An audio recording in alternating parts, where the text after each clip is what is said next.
welcome. Let's have a little conversation about our full moon in Cancer on the 29th of December, 2020. This moon is full at 9:28 Central Time, and it's happening at 8 degrees Cancer. And as we've talked before, this is a bookend, right, to the full moon that happened on January 10th of 2020. So we are putting parentheses around this year. Well-deserved parentheses, honestly. Of course,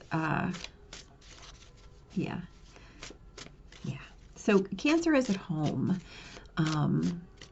Or the moon is at home in Cancer, right? And so this is that energy of emotions, right? It's the energy of feelings and instincts and impulses and nurturing. It's the energy of intuition, right? It's the energy of home and family and how we feel loved and how we feel nurtured and how we feel supported. And that's quite a journey to have undertaken in 2020, from full moon to full moon. Right, a lot of lessons.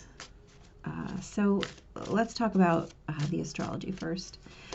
So, of course, every full moon is in opposition to the sun. So the sun is at 8 degrees of Capricorn, still dragging through that energy that we've just moved out of with Jupiter and Saturn and Pluto, right? Pluto is still there, still at 24 Capricorn, but Saturn and Jupiter have moved on at 1 and 2 degrees of Aquarius now. In the air signs, right? We just talked about that big giant, the great conjunction that we all saw in the sky.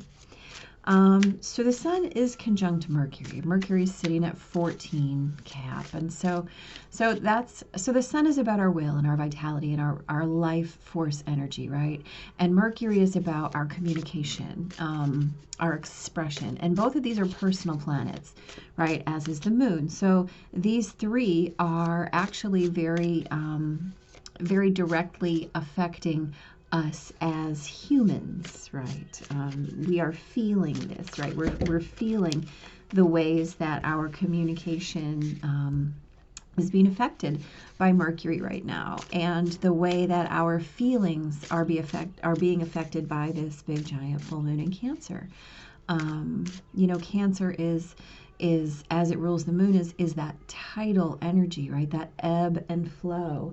And so as we step into our gratitude and our exploration, right? Full moon is a time to witness in the illuminated light of the full moon what is, what has been, what is coming, right? It's the time to take stock of where you are and to assess where you are in relation to, right? Especially with that moon in Cancer. How do you feel about where you are?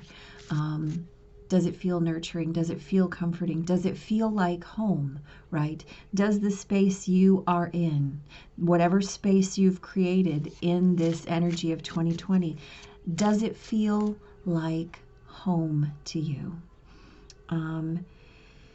And so the moon and the sun and Mercury are forming a T-square right now to Chiron in Aries, right? And we know that Aries is about, Chiron is about healing.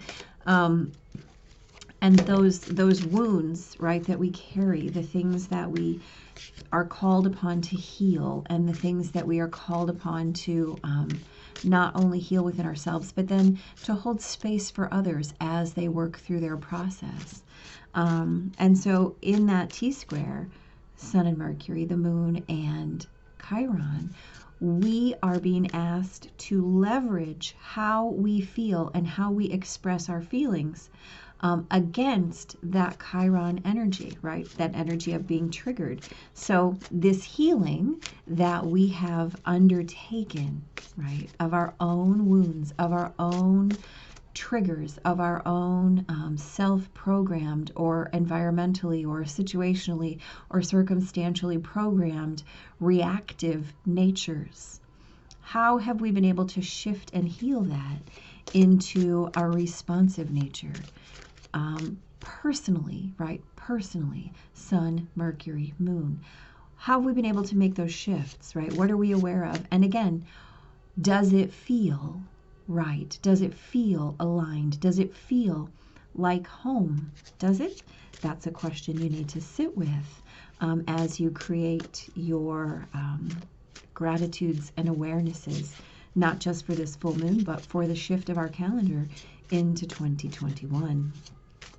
We also have another big T-square in the sky right now. We've got a Gemini North Node in opposition to a Sagittarius Venus, right? And so this is about experience and ideas, right? That Gemini North Node right now is holding space for the potential of our destinies, both in our individual lives and our collective, right? Culturally, globally, nationally, on a state level, in any kind of grouping that you can give.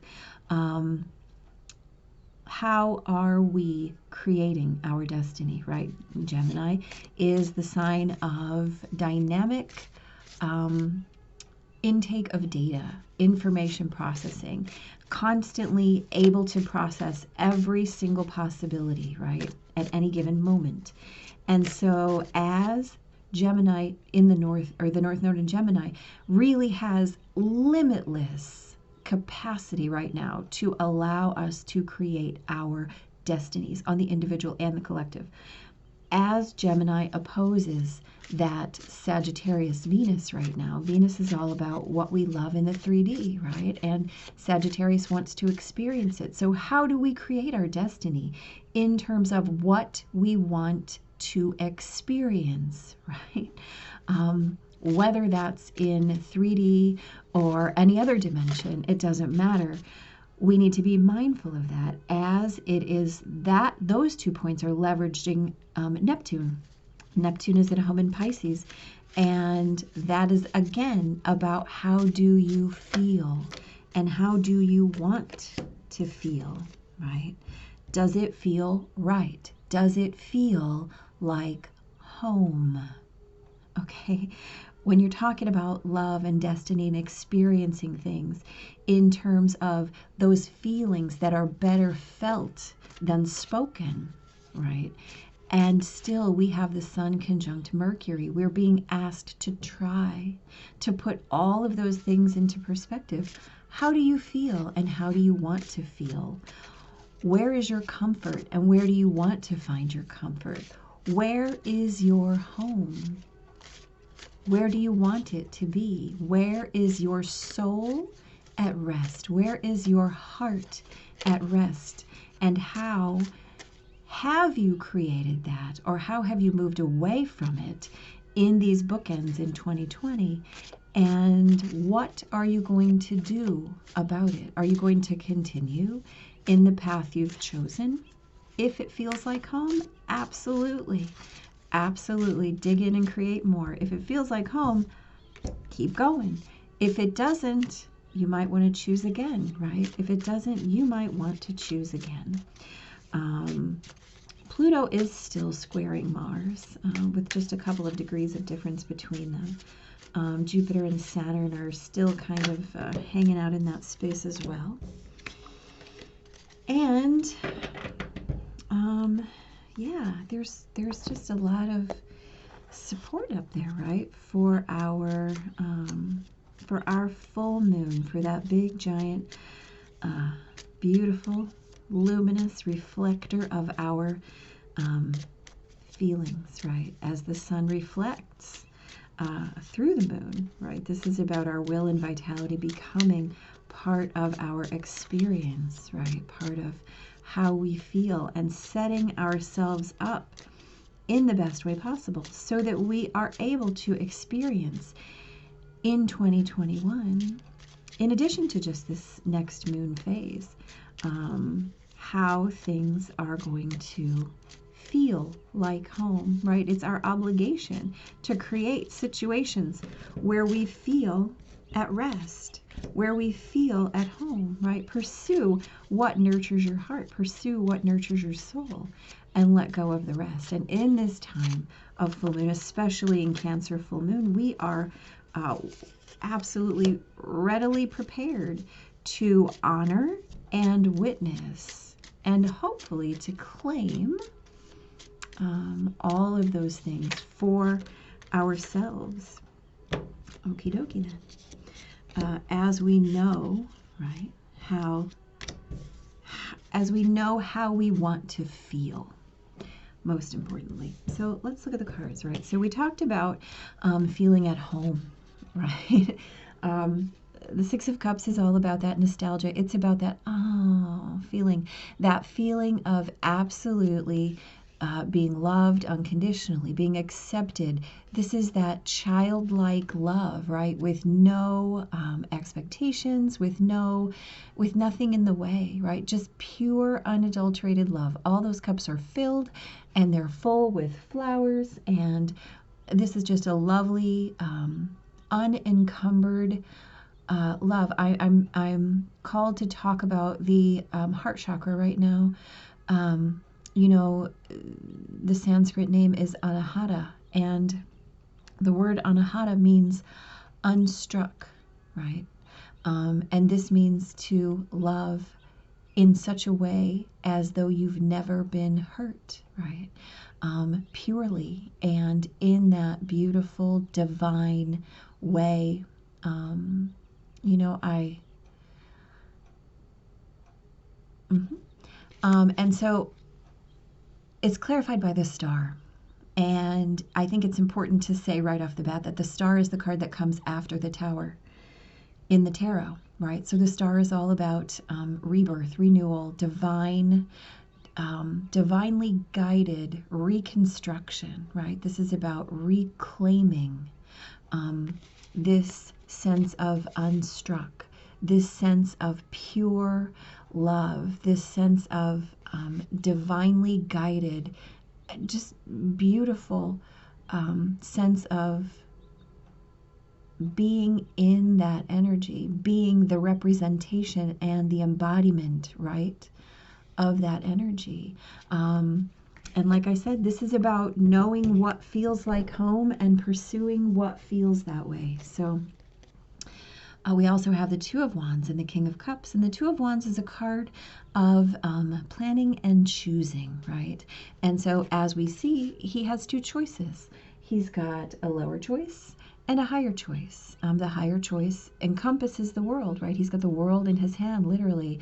And there is a reflection, right, of these flowers, of the flowers, and that sense of elevation, of peaceful waters, the mountains, the troubles are behind him because he's making that choice toward, right, toward that smooth water, toward that happiness, toward that higher calling, right, toward that higher sense of love, and that higher sense of being emotionally cared for. Where is my home? My home is where I choose it to be because of how it feels.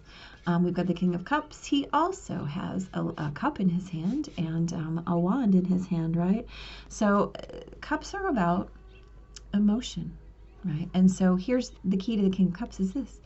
There is emotional turbulence all around him, and yet he is solid on his throne because he is the master of his own emotional fulfillment, his own emotional stability. The queens, of course, in Eileen Land are the embodiment of any given energetic, right? But the kings are the master. So they're one step back. They're in wait. They're in watch. They understand that sometimes to be in full expression might not be warranted, right? So as we make these choices, we understand that we know what we have in our hand, and we know what choice we're called to make. And the choice is that choice that feels like home, right?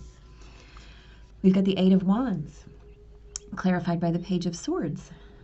So wands are about creativity and desire and passion and all those things that get your blood pumping, get your juices flowing, right? It's that fire in your belly. The Page of Swords brings in those new ideas, right? New ideas, the new understanding of what is required, right? The new way to get to this higher choice, this emotional balance. And the Page of Swords allows you to cut out anything that's not in alignment, right, with those feelings of home and love and your heart. And then we have Temperance and the Knight of Pentacles. So Temperance is such a lovely card, right? Temperance is about combining. It's about being fearless to explore how to recombine all the things that are in your life, right, in order to get to this place of sunrise, to get to this place of paradise, to get to this place of fullness, right? This is a divinely guided card yet again, right? This full moon is all about blessings, y'all. It's all about the blessings.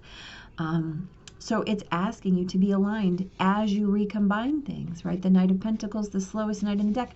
This has been a long year. I cannot imagine that anyone would argue.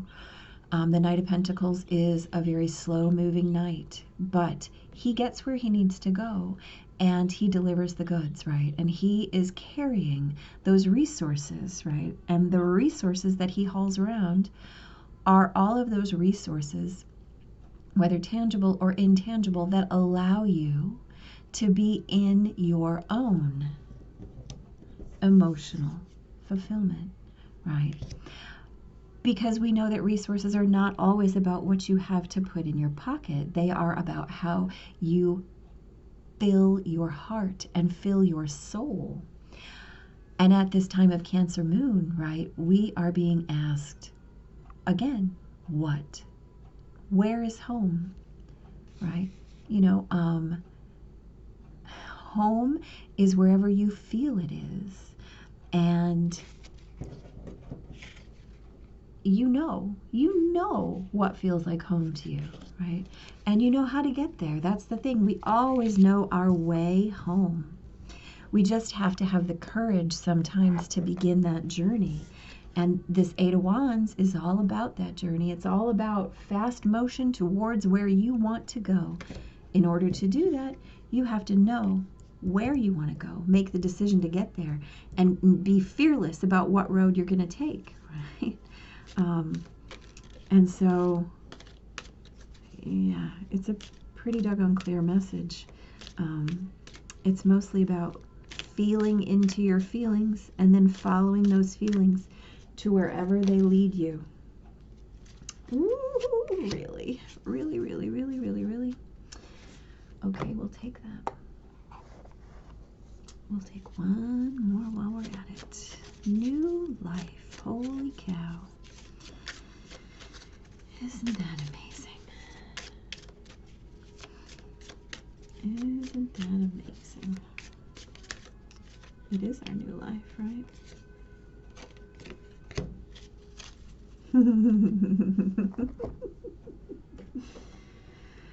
Oh, y'all. All right, number 39. New life.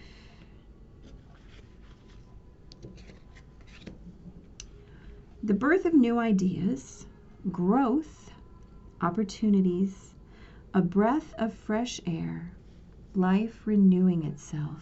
I mean, come on. When spring awakens the world, joy and excitement can be felt all around in your very core. Blossoms burst from the trees overnight. Birds return home and sing their glorious song. And nature is full of promise. Miracles beckon all of us. This is one of those times in your life when new ideas inspire you and new opportunities bring you hope for seeing your dreams come true. All is well in your world, and you have the energy you need to feel renewed. Allow your heart to fill with enthusiasm. Let your light shine, for this is a time of good fortune. You do you, right? So this is about getting in touch with your heart, your beliefs, your feelings, right? Not listening to anything external, about reclaiming your joy, your sense of home, your sense of nurturing, right? This is about being in your own emotional mastery and awareness. This is about knowing what your ideas of love and fulfillment are, of happiness, and how you get there, and what those resources look like and feel like to you. They're always going to depend on your internal state of being, right? Especially at this time of the new moon, while you are assessing and clarifying your own feelings. Pay attention to what feels like home. Pay attention to what feels right to you. You know what love feels like. You're being asked to create it and to chase it and to not give up, to move toward it, because that is your idea of love and fulfillment. Take the higher choice. Be your own emotional boss, right? And get that new life. Okay, so the next new moon, just so you're aware, is on the 13th of January. And it takes place at 23 Capricorn. That harkens back to, just like this creates this bookend, that next new moon harkens back to the Jupiter-Saturn-Pluto conjunction that began 2020. So in this next moon cycle, right, all the way up through the next new full moon, shall we say, we're going to be really dealing with the fallout, right? We're going to be asked to not just bookend, but to complete this cycle. And it might feel like a completion, because sometimes the completion is going to have to be newness, right? The completion is going to have to be a choice. Did I find home in 2020? Well, everybody spent a lot of time at home. That doesn't mean you found your home, right? You have to check in with your heart. Is this working for me? And if not, I'm going to have to change it. And that's going to have to happen within this next moon cycle. That motion is going to have to happen. That recombination is going to have to happen. Those new choices are going to have to happen, because they all funnel back into this sense of home, right? Of wish fulfillment. What do I want? What do I want this new life to be? Well, I can make the choices. I can move toward it, or I can choose not to and suffer the consequences. So you do you, y'all. I will talk to you, if not before next week. Well, I'll talk to you. I'll probably talk to you before then. The new year is coming, and big blessings, guys. 2021. Happy full moon.